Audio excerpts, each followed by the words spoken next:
Olá, pessoal! Estamos aqui em mais um episódio do Entre Neurônios e vou dizer uma coisa. Como host hoje desse podcast, meu nome é Iron Langoni, estou animado que hoje vai ser o melhor episódio até agora. Estou aqui com meu amigo Frederico Velasco. Bom dia, boa tarde, boa noite, boa madrugada para quem está aí nos assistindo.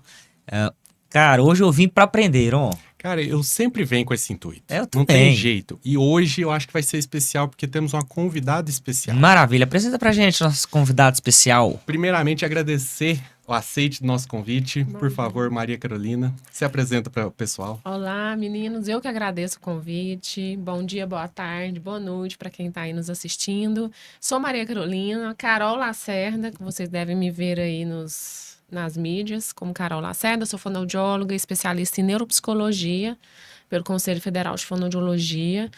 Tenho um mestrado, estou finalizando meu doutorado também na área de neuropsicologia da linguagem, então eu já estou aí permeando há muito tempo entre neurônios, de neurônio em neurônio, aperfeiçoando aí essa área que é tão importante na saúde, na compreensão do pensamento, na compreensão da comunicação humana, que é a neuropsicologia. E aí eu espero que eu contribua um pouquinho aí, que a gente possa ter bastante informação. Iron, eu já vi que aqui vai ser diferenciado. Vai ser o melhor episódio. Olha a responsabilidade, olha a responsabilidade. Eu já começo animado. Cara, ali. A expectativa eu tá também. lá em Nossa Eu senhora. vou ter que gerenciar a expectativa de todo mundo. Ó, temos uma colega aqui, né? Sim. Com a especialização em neuropsicologia. Sim, bacana você também é demais. neuropsicólogo, né? Sim. Então, assim. Também não, eu acho que é importante esclarecer, Frederico, porque a neuropsicologia é uma especialidade da fonoaudiologia que já tem aí, foi desde 2015, né? O fato de podermos e termos essa especialidade, a gente não é a neuropsicóloga, eu recebo muito essa dúvida, né? Porque é uma informação nova até para a própria fonoaudiologia, eu imagino que para as outras áreas é mais ainda. Então é importante dizer assim, a neuropsicologia é essa ciência interdisciplinar, né? Que ela vem aí enraizada pela neurologia, pela psicologia, psiquiatria, psicolinguística, fonoaudiologia, mas ela é um estudo entre função do cérebro e cognição. Então, ela permeia aí por todas as áreas. Mas neuropsicólogo é do psicólogo. Não, e é uma área que a gente ama, né? Que a gente vem aqui surfando em várias profissões multidisciplinares, trocando essas ideias. Eu percebo que hoje não tem como mais dissociar a informação da neuropsicologia para quem atende na área que mexe com qualquer ponto relacionado a funcionamento cerebral. Concordo 100%. Sim, ela é muito importante porque ela, como você disse, permeia várias áreas e várias funções. Exatamente, Né? exatamente. Ela vai ali na linguagem, vai ali na memória, ela vai... Aí vai no comportamento, né? Ela é uma reguladora do comportamento, né? Exato. Mental, emocional, social. Aí entra, acho que muito da psicologia, né? A gente tem algumas restrições com relação o manejo da neuropsicologia, né? Vocês fazem os testes de inteligência, de personalidade, o fonoaudiólogo não faz, e a gente atua com os testes não restritos, né? E vocês já atuam já com o VISC, o VAIS, que são excelentes testes, mas que ainda é restrito ao psicólogo. Então é interessante a gente já trazer isso, né? Algumas diferenças entre formações, querendo ou não, de áreas congruentes, né, semelhantes, mas que há coisas que são exclusivas de um e outro. Sim, né? como toda profissão, né? Legal. Se a gente pegar toda a profissão da saúde, cada um vai ter os limites da sua atuação. Dentro da especialidade da neuropsicologia não é diferente. Legal. E é interessante porque, assim, como existem muitas dúvidas, inclusive dos próprios fonoaudiólogos, eles acham que se faz um curso relacionado à neuropsicologia, eles vão poder ser neuropsicólogos. E não é assim, é uma especialidade. Então, para você ser especialista em uma área, você precisa estudar uma pós daquela área, né?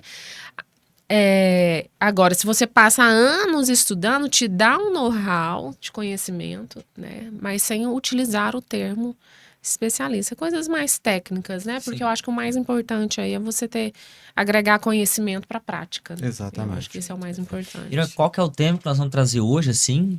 Cara, específico? Hoje falaremos de linguagem. Maravilha. E a linguagem, só de começar assim, já é algo muito amplo, né? Muito então, amplo. Vamos ir percorrendo alguns passo a passos, né? E até pra gente começar sobre isso, Carol, quando a gente pensa em linguagem, como que funciona a atuação do fono, da neuropsicologia em relação a isso? Então, primeiro é importante a gente entender o conceito da linguagem. Ele é muito amplo. Legal. Porque se a gente pegar o conceito linear ali da Associação Americana de Fala e Linguagem, ele é um conjunto de símbolos que você utiliza de várias formas para comunicação. E a linguagem, ela é bem isso mesmo, né? Tem aquela frase, uma imagem vale mais que 1000 palavras. Exato. Porque você se comunica de várias formas. E aí eu acho que a fonoaudiologia entra nessa vantagem na neuropsicologia. Porque nós somos o profissional da comunicação humana, nós somos o profissional da linguagem. Sim. Legal. E não tem como dissociar linguagem de outra. Porque tudo é linguagem. A gente está aqui, é linguagem. Comunicação, né? O neuropsicólogo vai avaliar, é linguagem. Você precisa de minimamente uma compreensão para realizar a avaliação. Reabilitação, tudo é linguagem. Então, absolutamente tudo é linguagem. O que a gente tem que entender é que a linguagem hoje, do ponto de vista neurofuncional, eu até havia comentado antes, a gente passar um pouquinho pela história da linguagem, porque ela é muito importante para entender hoje que ela é uma rede de processamento muito ampla e muito complexa, que não se dissocia das outras funções neurocognitivas e não se dissocia, não se deixa ela, do ponto de vista funcional, de forma localizada no cérebro. Porque antigamente, se a gente for pegar aí, o primeiro estudo do funcionamento foi a frenologia. Você vai saber disso melhor do que a gente. Da frenologia, né? E é interessante que a coisa foi avançando nessa discussão, no conhecimento relacionado a comportamento e tudo mais. Se a gente pensar antigamente, a gente conhecia a função pela disfunção. Né? E pensava que era um ponto, né? Que era responsável que por aquilo. era focal, né? E é minimizar demais, né? Funções tão ricas, tão complexas, Acho e um só que ponto, hoje né? em dia, minimizar, antigamente eles não tinham recurso de hoje, mas hoje, com recurso profissional, ele é mandatário o profissional entender que isso não é localizacionista. Exato. Legal. Não tem como mais. A gente tem que começar já a pensar fora da caixa. Porque, olha só, na década de 81, já entenderam, já tinha uma tecnologia ali, já entenderam que o substrato neuropatológico não era mais cortical.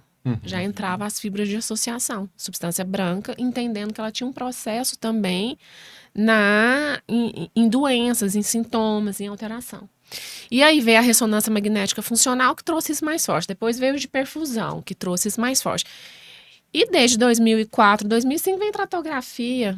Então, assim, que é estudo da substância branca, que é maravilhosa aquela imagem. Ela E aí hoje não pintura. tem essa desculpa, né? De que não. Justamente. Porque hoje os estudos são muito avançados e cada dia avança mais. E o profissional tem que acompanhar essa Tem evolução. que acompanhar para saber que não é só um ponto. Que ele abrange várias áreas. E hoje já tem modelos novos de processamento. Por qual era o processamento, o modelo de processamento que a gente tinha? Broca e Wernicke, Genwisch, né? Que era o modelo que a gente tinha de linguagem, focal, localizacionista, as duas áreas conectadas por fascículos e tudo mais. Hoje não, a gente já tem uma rede de processamento de linguagem que é de dupla rota, né, via ventral, via dorsal, a participação biemisférica da linguagem, componente semântico, principalmente pragmático. Então, se a gente não olhar esse cérebro funcionando para a linguagem, para a comunicação, é onde eu falo. Principalmente a gente que atua com reabilitação. A gente não reabilita doença, a gente reabilita função e sintoma. Sim. Ninguém reabilita disfagia. Disfagia é a dificuldade de deglutição. Você reabilita a deglutição. Exato. Você não reabilita afasia, você reabilita linguagem. Então, assim, é engraçado que até o próprio termo hoje, esse fim de semana teve um congresso brasileiro de afasia, e teve uma mesa redonda, todo paciente pós-AVC fica afásico. E aí eu fui falar de funções executivas e AVC, e afasia. Bacana. Então, quer dizer, já estão irrompendo isso. Quando me chamaram para fazer essa palestra, eu pensei, nossa, então as pessoas realmente estão começando a entender que não tem como dissociar, né? E assim, foram 4 palestras e ninguém combinou o que foi falado. Cada uma falou de apraxia, a outra de processamento auditivo central. Mas todo mundo foi uníssono em dizer que a linguagem não se dissocia, falando das outras funções neurocognitivas, das fibras de substância branca. Então, isso assim, então o profissional hoje, que é da área, é mandatário entender sobre. Eu penso que é uma condição única para o sucesso na reabilitação, que começa no entendimento de função, né? E legal, aqui a gente sempre tenta trazer uns mitos, né? Então, Aham. acho que aqui a gente já tem 2 mitos que podem ser quebrados, né? Um mito é que a linguagem tem um ponto específico no cérebro. Acho que É. isso é um mito, Inclusive, né? até você falando agora, eu lembrei, se você pegar as últimas tratografias, eles chamam sistema de Broca. Uhum. Super interessante. Exatamente. Mudou, né? Dá O uma termo, Mudou. né? E eu lembro, quando eu terminei meu mestrado em 2009, que era demência subcortical, então eu tinha que falar de substância branca, né? Eu lembro que naquela época tinha três artigos de tratografia. Hoje é milhares, né? É. E lá tinha uma imagem linda que era mostrando justamente isso. A parte anterior da fibra branca ali da área de Broca, fazendo um Y mesmo. Uhum. Explicando, inclusive, determinados sintomas, porque aí as pessoas querem classificar a afasia Broca, afasia vérnica, afasia... E às vezes não tem como classificar, é inclassificável, Tudo né? É interligado, né? Na interligado. verdade, é um espectro, né? Muito grande, né? Então, é interessante demais pensar o quão é complexo, mas ao mesmo tempo, quanto hoje a gente já tem de recurso para esse entendimento, que antigamente não tinha, né? Sim. Tanto é que eu falei 2 mitos, né? O segundo é justamente isso. Tem muita gente que fala assim, a gente só entende 10% do cérebro. Exato. Poxa, isso é um mito que já deveria É ter um caído há mito tanto a tempo, cair Mas da né? as pessoas terra. ainda insistem em falar isso.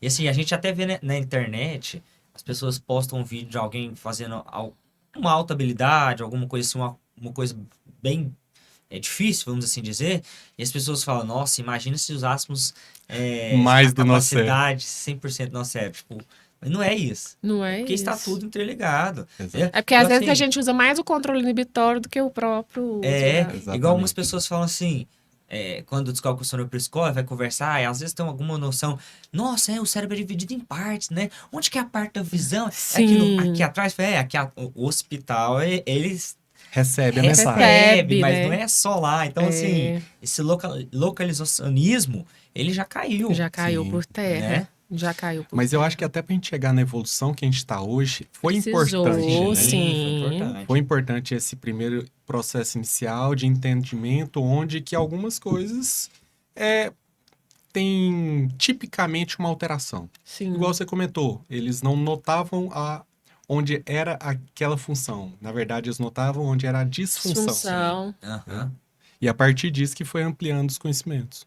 Exatamente. E isso é tão importante porque explica, porque fica muito preso à localização de disfunção. E hoje a gente, assim, os pacientes neurológicos mesmo, você sabe disso. A lesão em uma região, mas sintoma em outro. Exato. Por conta da substância Exatamente, branca, por né? causa de Então, vias, né? por causa de vias. Legal. E quando a gente pensa em evolução da linguagem, você acha que a gente está em que momento, assim, de evolução? O que mudou da forma que era vista para a forma que é vista hoje? Do ponto de vista de conhecimento neurofuncional, claro, a gente está evoluindo muito, né? Muito mesmo. Mas em linguagem social, eu acho que a gente já está começando a pegar uma linha tênue perigosa. Se a gente pensar em desenvolvimento, pensar nas crianças, pensar no uso da linguagem como uma habilidade cognitiva social, como função social, né? A pandemia agravou isso sobremaneira em função do isolamento e a danada da tecnologia, né? Sim. Que está embotando a galera. Eu costumo exato. dizer que está embotando a galera. Tem muito estudo mostrando o impacto da rede social cognitivo, né? E se a gente pegar na infância, adolescência, já tem aí vários, né? Redução de vocabulário, não consegue estruturar uma frase com riqueza, dificuldade de interpretação. Então, é tudo isso fruto da... Porque a de interpretação e a linguagem em geral, de conceitos e tudo mais, Sim. a gente perdeu porque antigamente a gente ia, mesmo criança, ia ler um gibi, ia ler uma revista, Justo. você tinha um conteúdo, você interpretava. Tava. Hoje, geralmente, quem tá nas redes sociais crianças é vídeo. É vídeo atrás de vídeo. vídeo. E é tão interessante, sabe que você deve estar vendo isso muito no consultório, né? A criança 12 anos, já saiu da primeira infância, Sim. entrando aí na adolescência, e com muita dificuldade de abstração, dificuldade de fazer inferência. Eu fiquei impressionada. Fica muito raso, Fica né? Essas muito interpretações. raso. Mas justamente por isso, porque a internet ela é rasa, assim, as redes sociais. Superficial, Então são né?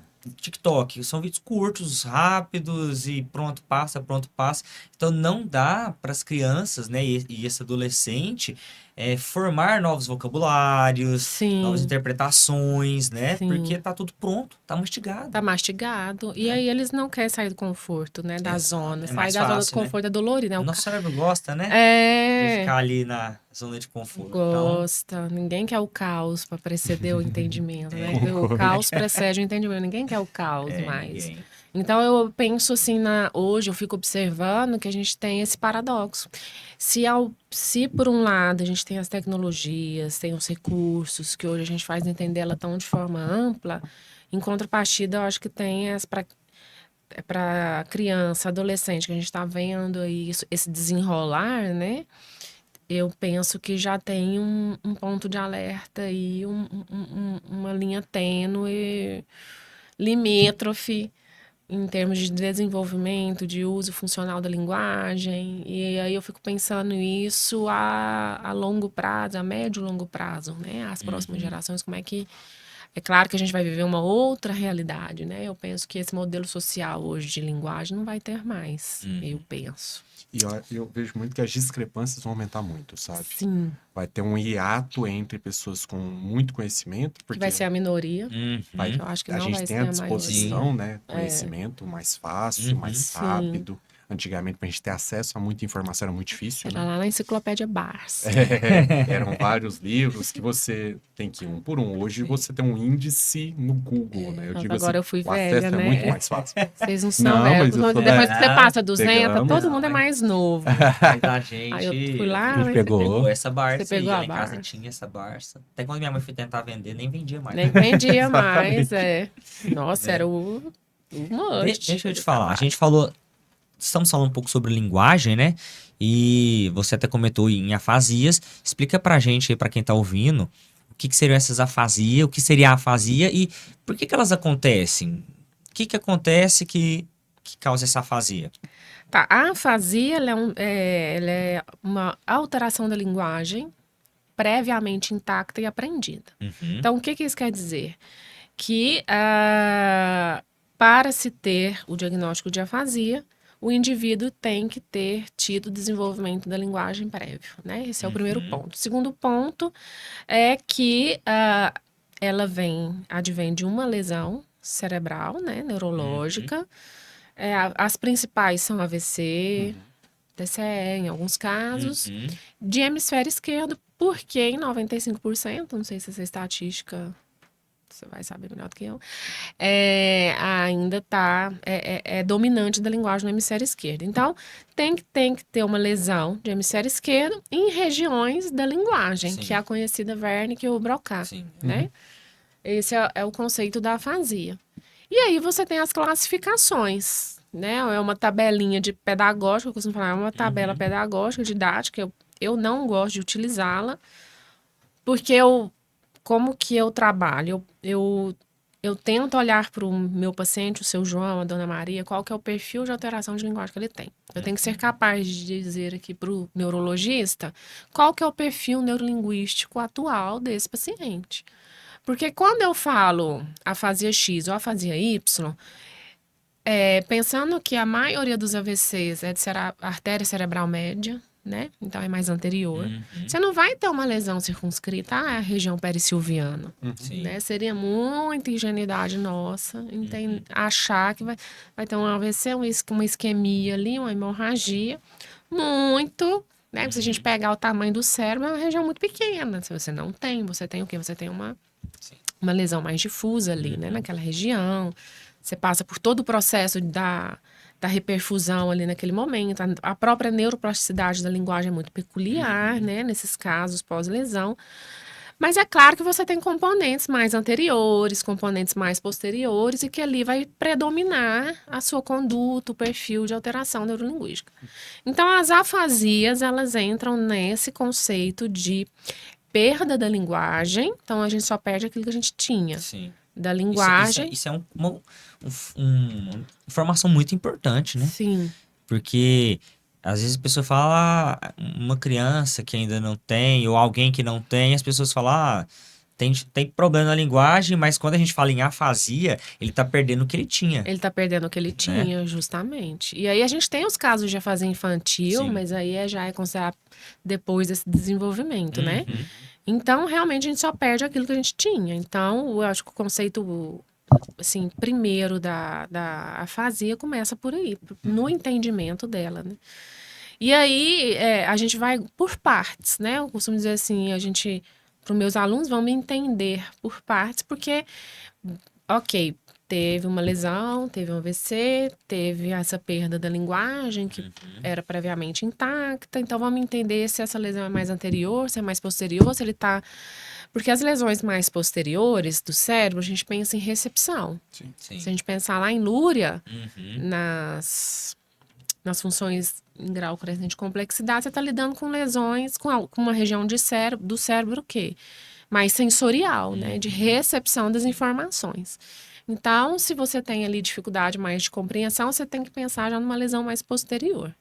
Em contrapartida, as lesões anteriores, as funções mais anteriores do cérebro é de produção, de execução. Então, se você tem aí, você tem uma boa compreensão, ou pelo menos melhor do que a produção, você já pensa em lesões mais anteriores.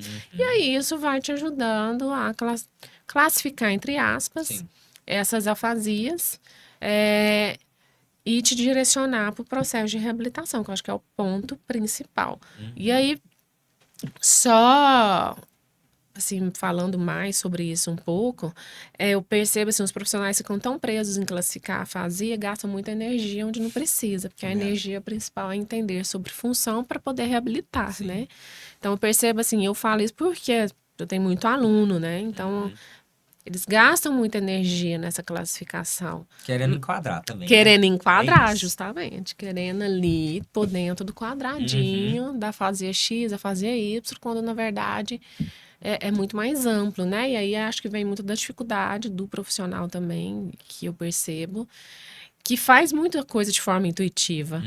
De forma correta, de forma intuitiva, mas é muito diferente quando você deixa de agir pela intuição e quando você age pelo conhecimento. Isso te dá uma segurança, né, um posicionamento muito melhor. Eu acho que tem muita gente que vem de uma formação muito de fluxograma, né? De quadradinhos, que a Isso. partir do momento que você se enquadra nesse quadradinho, você vai abrir chavinhas do que você deve fazer, Você né? tem isso, você fica aqui. Você tem aquilo, você fica dali. E acaba sendo engessado, né? Engessado. Porque Mas quando é sai um pouco fácil, né? disso... É fácil, É não precisa fácil. expandir, pensar muito. Pensar Sim. Você muito. coloca e fala, tá ali. Você não precisa É. fazer ligações, né? Então, Eu acho que inicialmente a ideia do fluxograma é bem Sim, interessante, só que sim. se restringir a ele que é ruim. Porque cada pessoa é única demais, Sim. né? Então, ali não tem jeito. Você vai ter 10 pacientes com lesões anteriores, eles serão totalmente diferentes, com o mesmo padrão de lesão, né? Então, Sim. é completamente diferente. Então, é 99% de transpiração a vida do reabilitador, viu? E pensando em reabilitação, como que sua abordagem para esse paciente com alteração de linguagem? Então, eu sou da mão na massa, né? Eu até falei legal. isso esse fim de semana. Se você for lá no meu consultório e abrir meu armário, não tem muita coisa pronta, não. A gente tem muita coisa de internet, né? É jogo, é isso, é aquilo, não sei o quê. Eu, particularmente, eu não tenho... Eu tenho dificuldade no uso. Não sei se é bom, se é ruim, porque eu avalio, né? Eu faço uma avaliação neuropsicológica. E aí, gente, quando a fono faz avaliação neuropsicológica, o relatório continua sendo fonoaudiológico, não é laudo neuropsicológico. sim. Né? Você tem o seu laudo fonoaudiológico, seu relatório fonoaudiológico, eu quero entender aquele paciente. E desde que eu me entendo por gente, eu não avalio só a linguagem. Eu tenho vários casos, assim, que a gente percebe a disfunção por alteração em uma outra função neurocognitiva. E aí, feito isso, Iron, eu sento, eu vou transpirar na frente do computador, porque eu vou fazendo até as estratégias para o indivíduo, para o paciente. Então, ali eu vou fazendo um brainstorm, aí tudo que ele gosta, né? Eu já tenho aquelas informações e tudo mais. E vou adaptando a realidade dele, até para motivá-lo, incentivá-lo. Então, assim, eu não... Igual, assim, eu tenho um paciente hoje, atualmente. Semana passada eu peguei 2 chapéus, pedi autorização para a filha, posso levar ele mora num condomínio fechado, vou tacar ele no carro e vou levar ele para uma praça lá naquele condomínio, porque se eu sentar com ele para fazer uma terapia qualquer, ele vai dormir na mesa, pelo perfil dele, né? Então, aí eu penso, assim, por exemplo, pacientes com muito déficit motor, eu utilizo da parte motor, então eu levo bola, levo alguma coisa que dê movimento, porque isso ajuda na produção da fala, né? Porque a área cerebral ali é a mesma. Então eu tenho essa tendência de pôr a mão na massa, né? Temos recursos tecnológicos? Demais hoje. Hoje nós temos muito recurso tecnológico, mas nem tudo é para todos e nem tudo é para todo tempo, Sim. né? Então, o que é a maioria por exemplo, a neuromodulação. Você tá doidinha aí, não? Eu tô ali, ó, guardado. Ela, se você pegar os artigos, hoje tem muita relação dela com as afasias crônicas, né? E hoje na literatura, se você olhar lá nos artigos, a afasia crônica é 6 meses, eles enquadram o paciente como afasia crônica, né? 6 meses a 1 ano. Então você já teve aquela janela de oportunidade na reabilitação. E o que acontece? Desde que o mundo é mundo, o feijão com arroz serve. Serve no sentido assim, ele é a base, né? Ele é a base. Para a sua alimentação, literalmente, o arroz com feijão é a base. Eu costumo dizer assim, eu adoro ir em restaurante. Então, eu posso passar a semana inteira indo nos melhores restaurantes de Goiânia. Vai chegar no fim de semana, eu vou querer o quê? O meu arroz com feijão. Não, Não é dá, a mesma né? coisa, não Não dá. vai ter como. Então, a gente tem que aprender a fazer o feijão com arroz bem feito. Qual que é o feijão com arroz bem feito na reabilitação?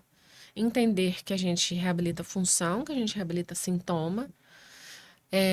Então, a gente precisa de reconhecer essas disfunções muito bem, né? Avaliando. A gente tem que aproveitar essa janela de oportunidade, essa neuroplasticidade inicial do paciente, que você faz o estímulo, ele vai receber, né? Claro que o que determina é localização e extensão de lesão.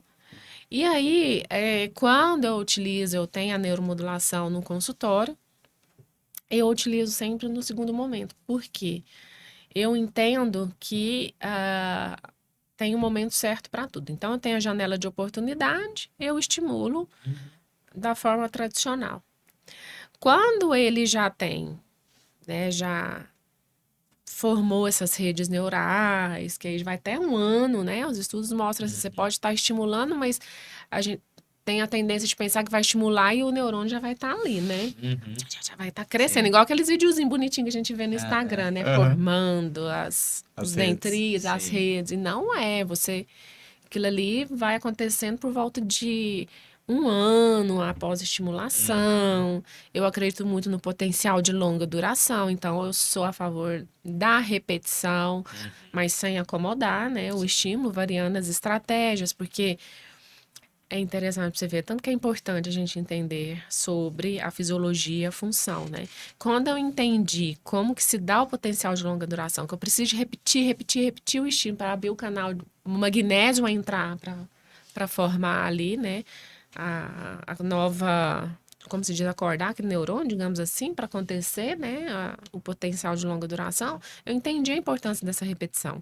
E aí, como eu estava dizendo, e aí quando eu entro com a modulação, eu entendo que eu tenho que ir lá a fundo no paciente, buscar o que mais ele tem. Que a terapia tradicional às vezes não consegue, obviamente, mas a neuromodulação vai me ajudar. Entende? Então, o que é a neuromodulação? É isso que Eu ia te perguntar isso agora. Se for falar assim pro leigo. Neuromodular. Você vai neuromodular aquela rede neural. Então, você pode... Então, ela faz um potencial de membrana. Ela não é um potencial de ação, ela é um potencial de membrana.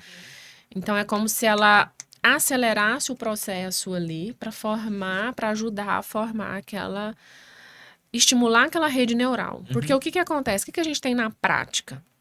Às vezes a gente tem pacientes que têm comportamentos exacerbados, né? Vamos imaginar falta de controle inibitório, exacerbação de movimento. Você tem.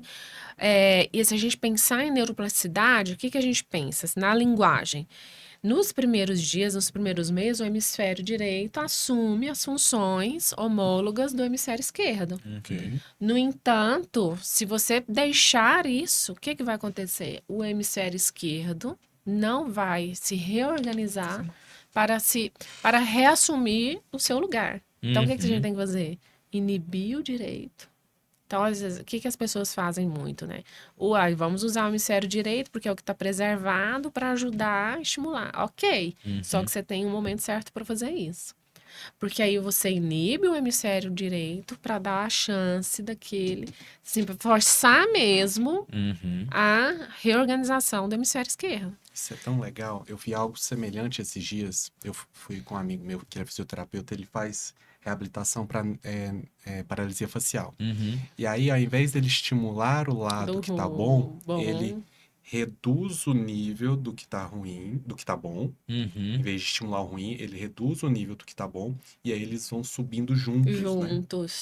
Que é contrário ao que a gente imagina que seria a lógica, né? É contra-intuitivo, Mas né? É contra-intuitivo, mas faz total sentido. Faz total sentido. Porque você estimula, né, a parte que precisa. Exato, vai, e aí assim, vai melhorando Sim. de forma gradativa. Gradativa. Porque senão acomoda mesmo, como você disse, né? A parte que está boa, ela vai suprir. Sim. Ela vai conseguir suprir as duas Sim. partes, da maneira dela. Sim. Mas aí é importante ter essa redução para poder forçar a Sim. outra parte, né? O hemisfério esquerdo ali, a desenvolver, né? A remodular, né? Reorganizar. Então, aí, lá na neuromodulação, você tem 2 eletrodos.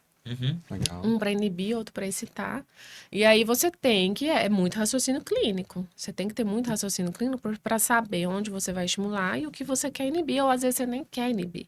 Você está numa fase assim, você quer... Vamos estimular tudo, vamos iluminar esse cérebro.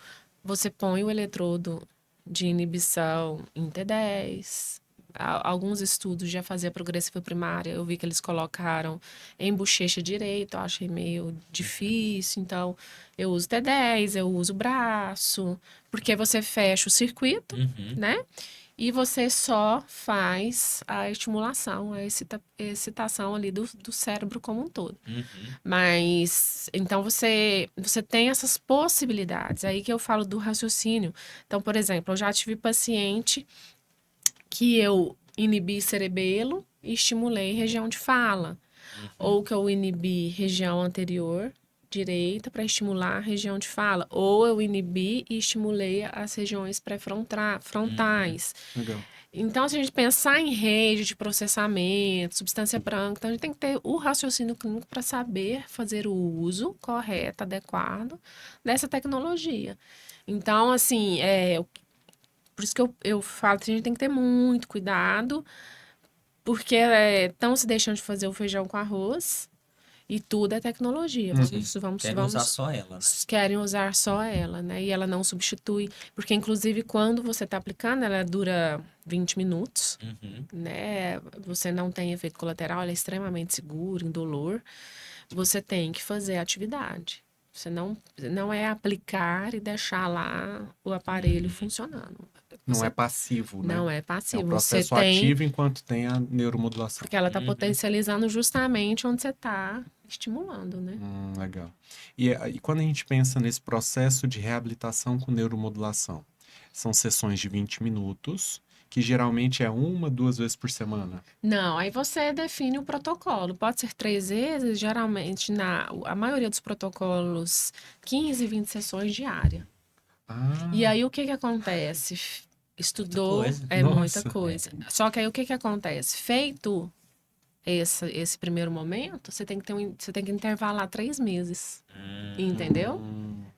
Você não sai... Isso, e quando você for fazer novamente um outro protocolo, você tem que usar em posições diferentes, assim, no grosso modo dizendo. Sim. Para estimular outras áreas. Isso, então ela Faz não total é ad sentido. eterna e tudo Uhum. mais. Então, como ela é potencial de membrana e reorganiza, neuromodula, você vai ajustando ali o tempo todo. E ela pode ser aplicada desde o início? Pode. Tem profissional que aplica, que acha para estar esse primeiro ganho, né? Esse boom de reabilitação, já faz o protocolo, monta o protocolo, que ele já dá um boom de reabilitação, que aí vem o intervalo, é onde você continua tendo aquele ganho. Então pode fazer sim. Legal, Demais. hein? Então, a primeira informação, e que é muito importante, vocês que estão nos ouvindo aí, procurar um profissional capacitado, né? Exatamente. Porque não é só assim, eu vejo lá, neurofeedback, neuromodulação, eu vou lá para saber. E é Não é importante só assim, e assim. não é só assim. Por exemplo, lembra, eu te liguei para falar sobre Sim, a gente trocou uma ideia o antes. médico, Uhum. ele tem que saber o que está fazendo, ele tem que respaldar. Sim. Na fonoaudiologia existe uma resolução do conselho, inclusive lá eles pedem para fazer um termo de consentimento com a família, Uhum. entendeu? Sim. A equipe médica tem que ter ciência. Uhum. O ideal é que você tenha um exame de tratografia. Sim. E aqui em Goiânia a gente já tem Temos. alguns lugares que Uhum. faz, né? Você tem que ter a tratografia, né? Não é, porque não é todo mundo que vai ter, mas seria o ideal, Sim. porque ela trabalha a substância branca. Uhum. Então, não é fazendo por fazer, tem que ter muito Sim, critério, né? tem essa parte multidisciplinar, né? Como você está Sim, dizendo, assim, olha, sim. vou entrar em contato com o seu médico para vocês tratarem Ajustar, junto, né? ajustarem, né, pro Ajustar a tratamento, né? conduta. Por isso que você precisa ser um profissional que tenha conhecimento, que não vai simplesmente colocar e deixar, E tem que saber que tem que deixar. trabalhar junto, né? Tem que ser, não pode ser qualquer um, Não pode ser vamos assim qualquer um, nem dizer. de qualquer jeito, Nem né? de qualquer jeito. Nem de qualquer Exatamente. jeito. Uma coisa interessante na reabilitação é que nem sempre o paciente chega naquele momento ideal, né? Que a gente fala assim, nossa, olha, acabou de acontecer o evento, então já vamos começar a Sim. reabilitação Sim. com um profissional capacitado. Uhum. E aí, pensando nisso, o que acontece também na nossa prática é que chega um paciente aleatório. Sim. Olha, teve há 2 anos. Uhum. Nossa, é difícil, né? Tem, assim, alguma coisa que a gente consegue tomar como base, por exemplo, olha, ainda, eu sei que existem os melhores momentos, mas ainda tem como reabilitar? Não vai. Obviamente, você perdeu a janela de oportunidade. Aham. Não vai. Eu já tive alguns casos, assim. Aliás, vários, né? Que chega, assim, com esse tanto de tempo, né? Você avalia e você vê ali o que tá gritando que precisa de ser ajustado. Alguns casos a gente consegue, outros tá já muito enraizado, muito grave, né? Principalmente, eu já tive muito paciente, sabe? Quando que eu vejo que é mais grave? Quando você tem a parte motora da fala, a apraxia, as perseverações, as estereotipias de fala. Então, que elas já... É difícil. Olha, eu lembro de ter um caso que eu consegui inibir a estereotipia da paciente depois de 2 anos e pouco de AVC. Uhum. Estereotipia acho que muita gente pensa em alguns conceitos, mas explica pro pessoal o que seria a estereotipia pensando em Em linguagem. linguagem, que é a de fala, né? Isso. Ela é a repetição do mesmo segmento linguístico toda vez que o paciente tenta conversar. E ele pode ser uma sílaba, um som, uma palavra em si. Nesse caso, a paciente ela falava, toda vez que ela ia tentar falar, ela falava o nome da neta. Sempre falava o nome da neta, o nome da neta, o nome da neta. E aí a gente conseguiu inibir isso. E então, é difícil, mas você consegue, às vezes, ali, a gente tem que pensar na funcionalidade, né? Porque você pensa bem, é um paciente que hoje conversava, amanhã ele não fala nada. Não está conversando, não se faz entender e não é entendido pelo outro. Então, é uma dinâmica familiar que foi modificada. Então, acho que pensando em ajuste funcional, familiar, de comunicação, dá para você ajudar muito aquela família. Isso é engraçado, que, por exemplo, uma coisa que eu converso muito com as famílias já desde do T0, sabe? Desde o início. Que muitas vezes a família quer ajudar. E aí o paciente vai falar alguma coisa, né? Tá começando a ter uma linguagem, palavras, formar frases, e a família quer ajudar e completa a frase. Ah, mas pega igual com pra mim. criança. Eu ia comentar Pega pra isso. mim a colher? É. Ah, e faz perguntas de sim, não. O ideal é não fazer essas perguntas sim, não. Porque muitas vezes você não tá estimulando a pessoa, sabe? Sim. Tem paciente pergunta alguma coisa e ele, eu não, ó. Não quero cabecinha Quero balançando, ouvir não. a voz. Eu falo Eu só, quero que você fechei o fala. olho, eu quero só escutar. Exatamente, eu quero que você fala. Porque às vezes a gente acha que tá ajudando e na verdade a gente tá tirando a oportunidade. Você não valida, né? Eu costumo dizer, você tem que validar. Exato. Né? Por exemplo, as próprias alterações, as estereotipias, ecolalia de criança, de adulto, tem uma intenção linguística ali. Sim. Então é importante, o que orienta a família é validar e contextualizar. Ainda que você não perceba a forma certa, que ele contextualiza, para validar a tentativa dele de fala, a intenção comunicativa dele, que é muito importante. A gente vê isso muito em criança, né? Sim. Quando tá aprendendo a falar, e algumas crianças ficam preguiçosas. Sim. Porque a família... já tá tudo pronto. Tipo, você quer o copo? Sabe? Não. Aí não ajuda a desenvolver, né? Essa fala, essa linguagem. Não. Acontece muito. Eu tenho um caso muito engraçado, assim, todo mundo no final riu, porque era um senhor de boa reserva cognitiva, compreendia muito bem, chegou rapidamente depois do AVC, e ele ia acompanhado da esposa, isso já há muito tempo atrás. E aí, eu falei, olha, próxima sessão traz um caderno, que eu vou passando algumas coisas para você nesse caderno, para vocês irem fazendo, né, estimulando em casa. E eu sei que na sessão seguinte, esse senhor chegou assim, completamente transtornado. Extremamente nervoso, irritado, a sessão não andou, não virou nada, ele com muita dificuldade de fala, embora compreendendo bem. E aí eu chamei a esposa e falei, aconteceu alguma coisa, né? Não, nervoso demais, nervoso demais. Ele tinha esquecido o caderno. Falei, mas por quê? Não, chegando aqui que eu fui entender, a esposa falando, né? Ele lembrou do caderno, mas ele não conseguia falar para pegar o caderno. E ele tentava se comunicar, a esposa não entendia. E aí é o que vai. A gente tem que orientar minimamente. Porque o óbvio não adianta. Às vezes as pessoas não sabem, principalmente paciente, gente. O óbvio precisa ser. Aí eu virei pra esposa, né? E ela desconfiada que era o caderno, mas ela não sabia falar, assim, mostrar que ela tava. Era só. Ela olhou, ai, não acredito, Carol. Teria evitado.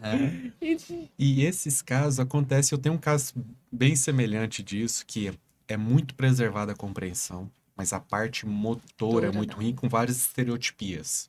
Se a gente for pensar assim, o que seriam orientações para o familiar, para o cuidador? Tem algumas coisas práticas que a gente consegue orientar assim? Sim, aí... Porque eu não quero que você entregue seus segredos, não. Não, mas quero assim... dicas práticas, assim. Mas assim, o que eu faço com a família? Que nesse primeiro momento, que você pensa, vocês estão todos perdidos. Perdido demais, gente. Como você disse, é porque em um dia tá de um jeito, no outro... Aquilo é completamente novo. E eu costumo dizer assim, para a família, primeira coisa, não faça com ele ou para ele o que ele não gostava. Ele continua sendo aquela pessoa que não gostava de quiabo, não gostava de usar pijama para dormir. Ele continua sendo essa pessoa, porque isso irrita demais. Sim. Isso é um fator, um ponto importante, né? Parece óbvio. Parece mas óbvio. não é. Não é. Porque o que eu vejo as famílias fazendo, assim, tudo o contrário.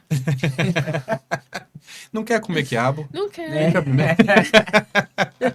Aí a pessoa odiava quiabo. Ele não sabe falar, o que ele vai fazer?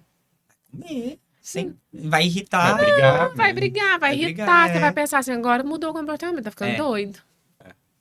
É a mesma coisa, criança.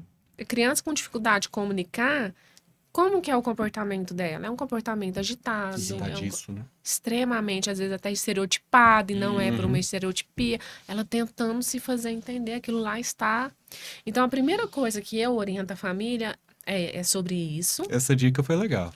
Já gostei. Principalmente os pacientes, porque como que eles chegam quando está agudo?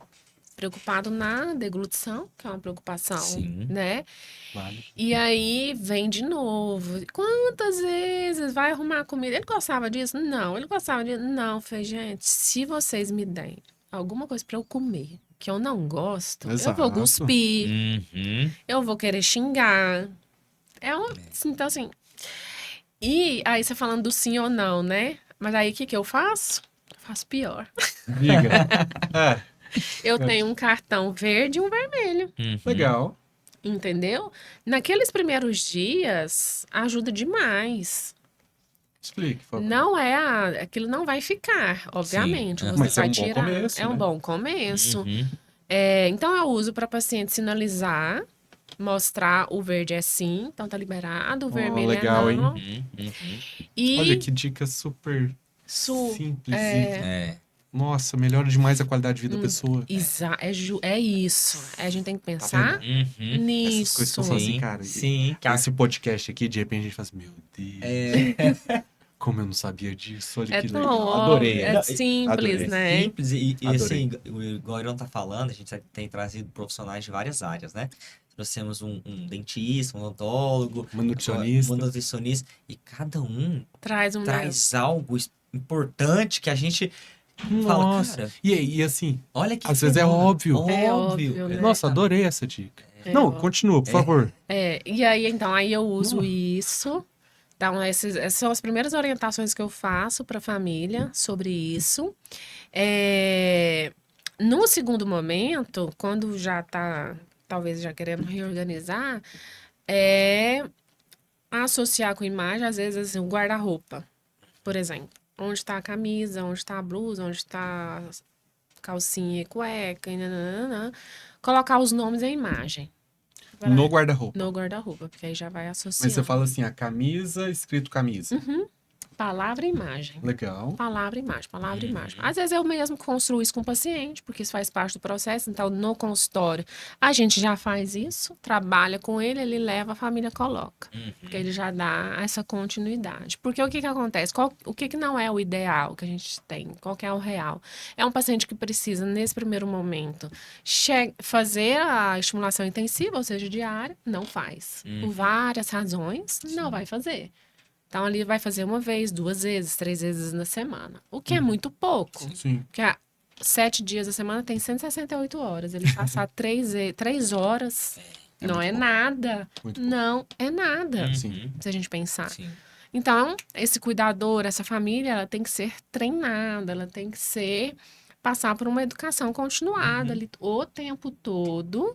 Então, assim, é a hora que eu pego o cérebro, desenho o cérebro, explico, desenho neurônio, o que acontece, o que não acontece. Eu comento isso muito com os pacientes, que eu falo assim, olha, quando você estiver lá na sessão de físio ou na sessão de fono, aprende o que está acontecendo.